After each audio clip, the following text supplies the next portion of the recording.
In 1692, a small town in Massachusetts became the most famous witch hunt in history. Salem, a place where neighbors accused neighbors, children screamed in courtrooms, women were dragged from their homes, and innocent people were hanged because a frightened community convinced itself the devil was hiding in plain sight. But Salem was small. Terrifying, yes. Infamous, absolutely. But small, because across Europe, for nearly 3 centuries, the witch hunts became something much larger, much older, and much deadlier. Before Salem ever happened, tens of thousands of people had already been accused, tortured, tried, and executed across Germany, Scotland, France, Switzerland, England, Scandinavia, and beyond. Not 20, not hundreds, tens of thousands. Most historians estimate around 40,000 to 60,000 people were executed during the European witch trials. Some estimates go even higher. And the people killed were not storybook witches flying over moonlit villages with black cats and pointy hats. They were mothers, widows, healers, midwives, beggars, old men, children, people with enemies, people with land, people who said the wrong thing at the wrong time, and people who simply survived long enough for someone else to point a finger. This is the story of the European witch trials. And I promise you, Salem was only the candle flame. Europe was the forest fire. Let's go back before Salem, long before. Because the idea of witches did not begin in Massachusetts. It crawled out of medieval Europe over centuries, piece by piece, until it became one of the most dangerous beliefs in human history. In early medieval Europe, belief in magic was common. People believed in charms, curses, healing rituals, protective prayers, spirits, omens, and folk practices that lived somewhere between religion, superstition, and "my grandmother said this works, so we're doing it." But at first, the church did not always treat witchcraft as a grand satanic conspiracy. In some cases, church authorities considered belief in witches to be foolish superstition. Basically, the official position was sometimes, "No, your neighbor did not fly through the night to ruin your butter. Please go outside." Which honestly was one of the more reasonable statements medieval Europe ever produced. But over time that changed. Witchcraft stopped being seen as local folk magic or petty superstition. It became linked to heresy, then demons, then the devil himself. And once witchcraft became connected to the devil, accusation became much more dangerous. A suspected witch was no longer just someone who might have cursed a cow. She was an enemy of God, a servant of Satan, a traitor against the entire Christian order. And when a society believes someone is not merely wrong, but spiritually infected, things can get very ugly very fast. By the 1400s, Europe was ready for a match. Then someone handed it a book. In 1486, a German clergyman named Heinrich Kromer published one of the most infamous texts in European history, the Malleus Maleficarum, or the Hammer of Witches, which is exactly as subtle as it sounds.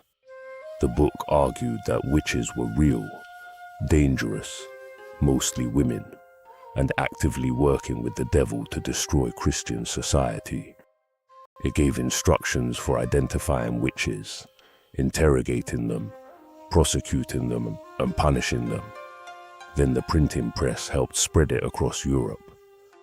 That detail matters because the printing press did not just spread Bibles, science, and Renaissance ideas.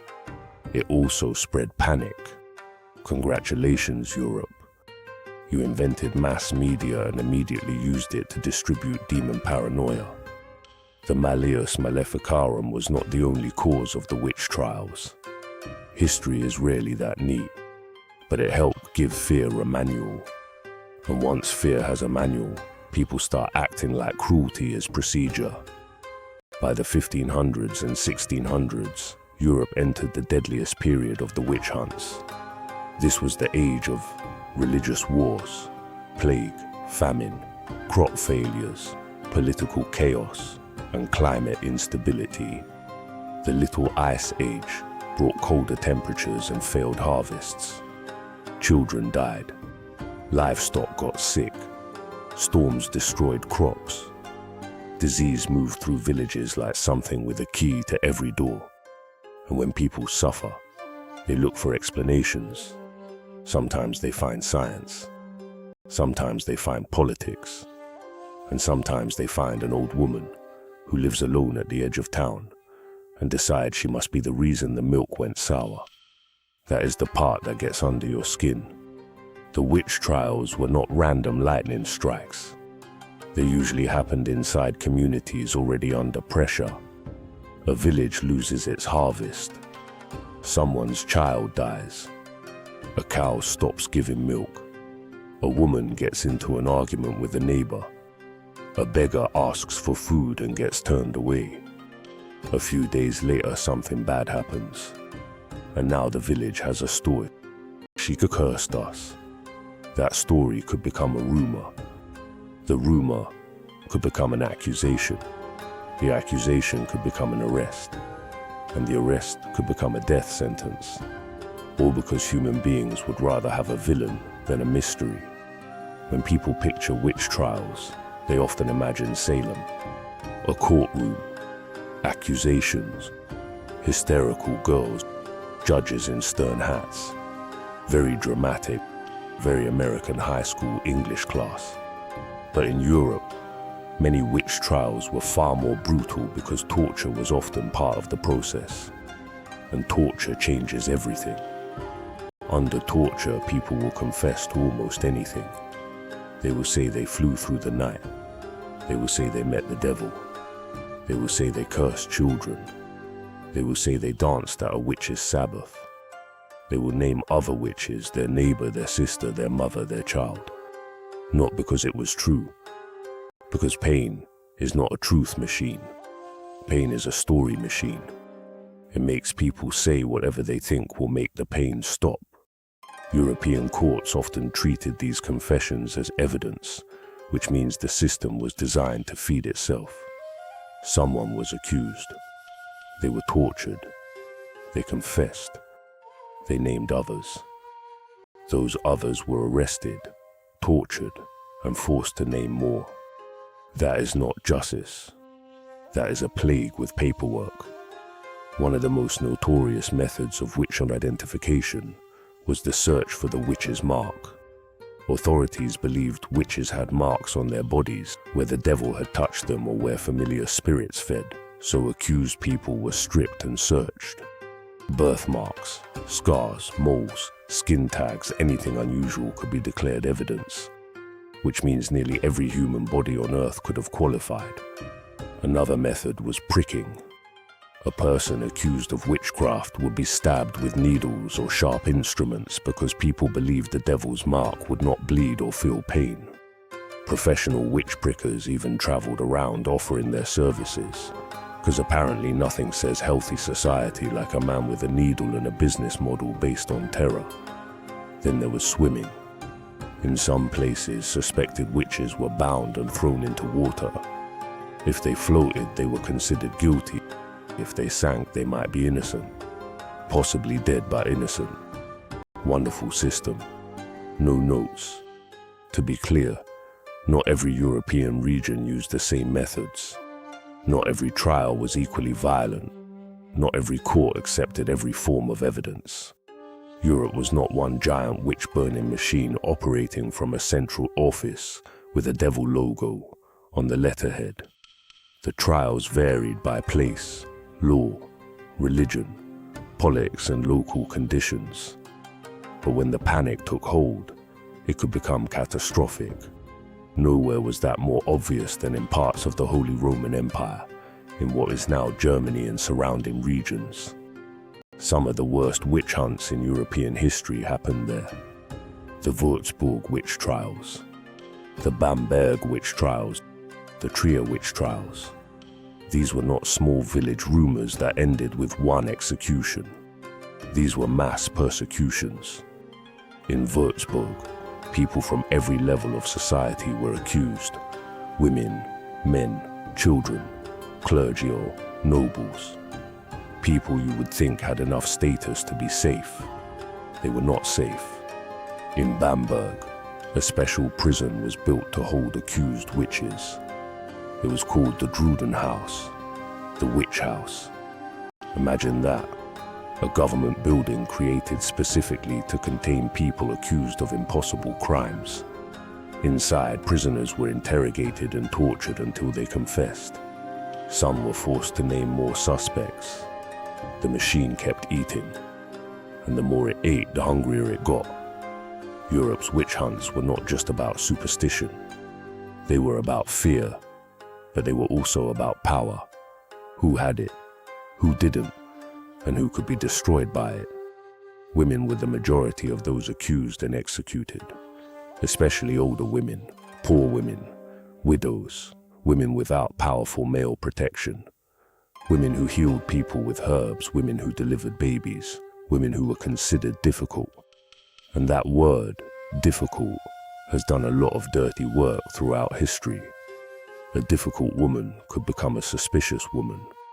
A suspicious woman could become a dangerous woman. A dangerous woman could become a witch. But men were accused too. In some areas, a significant number of victims were male. In Iceland, most of those executed for witchcraft were men. So the story is not as simple as men killed women because they hated women. Although misogyny was absolutely part of the firewood, the broader truth is that witch hunts targeted people who could be made vulnerable. Gender mattered. Poverty mattered. Reputation mattered. Local grudges mattered. Religious conflict mattered. Bad weather mattered. And sometimes, the deadliest thing a person could have was a neighbor with a grudge. Imagine living in a small village where everyone knows everyone. Every insult has a memory. Every unpaid debt has a witness. Every argument becomes part of your reputation. Now, imagine the crops fail. A child gets sick, a horse dies, and suddenly the people around you are looking for someone to blame. You said something angry last week. You refused to lend someone food. You muttered under your breath. You live alone. You know too much about herbs. Your husband died. Your neighbors already think you're strange. And then someone says it. Witch. That word could turn your entire life into evidence. If you were quiet, it meant you were hiding something. If you protested, it meant you were defensive. If you cried, it meant guilt. If you stayed calm, it meant unnatural coldness. If you confessed, you were guilty. If you denied it, you were lying. Once the accusation landed, innocence had nowhere to stand. That is what made the witch trials so horrifying. They were traps made of logic. No matter what the accused did, the story could bend around it. The system did not seek truth. It sought confirmation. And it found it everywhere. One of the most heartbreaking parts of the European witch trials is how often the accused were forced to accuse others. Under torture, people gave names, sometimes dozens of names. And those names were not always enemies. Sometimes they were family members. Mothers accused daughters. Children accused parents. Neighbors accused neighbors. Once a name was spoken inside that room, it had weight. It became part of the official record. That is how fear destroys a community. Not just by killing people, but by making everyone afraid of everyone else. The witch hunts turned villages into surveillance systems. Every glance could be suspicious. Every illness could be a curse. Every misfortune could be proof. Every person became a possible witness for the prosecution. Then there were the children. People like to imagine children as innocent observers in these stories, but in some witch trials, children became accusers. Sometimes they claimed to see witches. Sometimes they repeated adult fears. Sometimes they were pressured. Sometimes they were terrified. Sometimes they were victims themselves. In the Swedish witch trials of the 1600s, Children played a major role in accusations claiming they had been taken to a place called Blockula, where witches supposedly gathered with the devil. The panic spread. Adults listened. Trials followed. Executions followed. Again, the pattern was familiar. A community under pressure, a supernatural explanation. Children caught inside adult fear, and a legal system willing to turn nightmares into death sentences. Now, Salem is famous partly because it happened in colonial America and left behind a powerful paper trail. 20 people were executed in Salem. 19 were hanged. One man, Giles Corey, was pressed to death with stones after refusing to enter a plea. More people died in jail. It was horrifying, and it deserves to be remembered. But compared to Europe, Salem was a late echo, a smaller version of a much larger terror. By the time Salem happened, Europe had already spent generations accusing, torturing, burning, hanging, and beheading people for witchcraft. And yes, burning. That is another major difference. In England and its colonies, witches were usually hanged. In many parts of continental Europe, condemned witches were burned. Sometimes they were strangled before the fire. Sometimes they were not. The executions were public. That mattered. Public execution was not just punishment. It was theater, a warning, a ritual of social cleansing. The crowd gathered. The authorities presided. The condemned stood in front of the community that had decided they were no longer human enough to keep alive. And then the fire did the rest. It is easy to look back and ask, how could they believe this? But that question is too comfortable. The better question is, what did the belief allow them to do? Because once a person was labeled a witch, almost anything could be justified. Their property could be seized. Their confession could be forced. Their body could be searched. Their family could be shamed. Their execution could be celebrated as protection. That is the power of a label. It turns a person into a threat. And once someone is a threat, cruelty starts dressing itself as safety. This is not just a medieval problem. This is not just a religious problem. This is a human problem. Every age has its own word for witch. Every society has its own way of turning fear into a target. The European witch trials eventually faded, but not all at once. Europe did not suddenly become rational overnight and wake up saying, wait, this was insane. History does not usually give us that kind of clean endings. The decline happened gradually. Legal standards changed. Skepticism grew. Judges became less willing to accept spectral evidence, forced confessions, and impossible claims. Educated elites began questioning whether witches were truly responsible for storms, illness, and crop failures. Central governments started limiting local courts. The scientific revolution and Enlightenment thinking slowly changed the way people understood the world. Basically, the spell broke. But it broke too late for tens of thousands of people.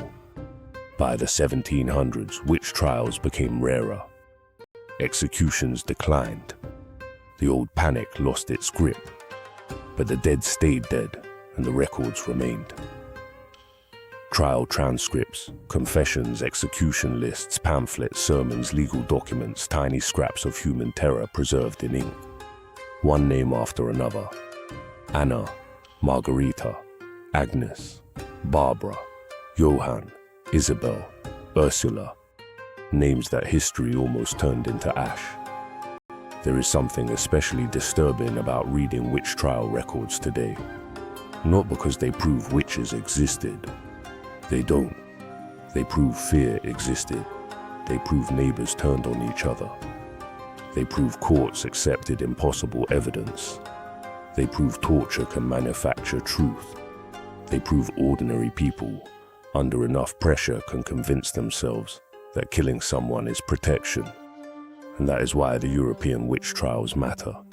Not because they are spooky, not because they involve broomsticks, black cats, and Halloween decorations, because they show how quickly a society can build a death machine out of panic and then call it justice. Salem became famous because it was dramatic, well-documented, and American. But Europe's witch hunts were the larger nightmare. A centuries-long chain of accusation and execution that crossed borders, languages, religions, and legal systems. It was not one town. It was an entire continent learning to fear the old woman next door. And once that fear became law, no one was safe. Not really. Because a witch was not something you had to be. A witch was something someone had to call you. That was enough to begin the process. And sometimes, that was enough to end your life. When people talk about witch trials today, they often use the phrase witch hunt casually. A scandal, a rumor, an investigation someone thinks is unfair. But the real witch hunts were not metaphors. They were prisons, torture chambers, courtrooms, execution sites, families destroyed, children orphaned, communities poisoned by suspicion. People were killed for crimes that could not exist, proven by evidence that should never have counted, confessed under pain that should never have been allowed. That is not folklore. That is history. And the most frightening part is not that people believed in witches. The most frightening part is that they built systems around that belief. They wrote laws, they published books, they appointed judges, they hired executioners, they filled prisons, they lit fires. A nightmare is one thing. A nightmare with the paperwork is much worse. So yes, Salem was horrifying. But Salem was small. Europe was where the fear became an industry, where panic became policy, where superstition became prosecution, where tens of thousands of ordinary people were killed because society decided the devil needed a human face. And once they found that face, they stopped seeing the person behind it. If you made it to the end of this one, genuinely respect. This story is not easy, not because it is filled with monsters, but because it is filled with people. People who accused, people who watched, people who judged, people who confessed because the pain was too much, people who died insisting they were innocent. This channel is about the corners of history that got softened, simplified, or swept under the rug because the truth is too uncomfortable to sit with. And the truth here is simple. The European witch trials were not a story about witches. They were a story about fear, and what fear can convince ordinary people to do. Next time, we're going from the witch trials to a man whose real-life violence became darker than the legend he inspired. Dracula was based on a real ruler, and his methods were worse than the myth. If you want the real story, subscribe.